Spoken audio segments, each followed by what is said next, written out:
Welcome back to Parts and Service. Foxy has been out of commission for quite some time. This series of simple repairs should return him to full working condition. First, carefully pick up and place Foxy's head on his endoskeleton. Oh no, it looks like Foxy's proprietary servo motors are malfunctioning. It is recommended that you keep an eye on Foxy at all times. You will need to place new control fuses in the exposed receptacles to continue. Retrieve the fuse from drawer number 1 that matches Foxy's leg receptacle. To avoid bodily harm, wait for Foxy's legs to stop moving before inserting the control fuse. Good job. Foxy has regained control of his legs.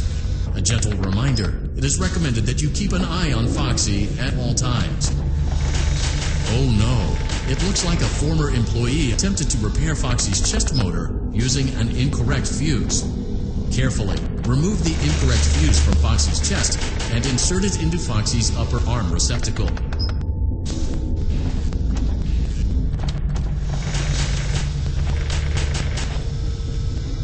Well done. The remaining chest fuses are located in drawers number 2 and number 4. Fix both fuses to continue.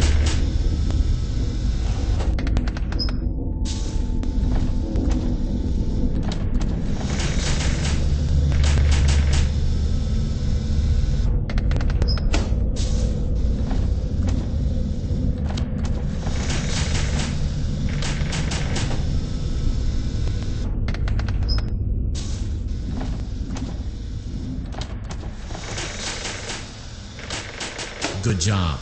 Retrieve Foxy's eye from drawer number 3. When Foxy's eye patch is fully open, place the eye back into his eye socket.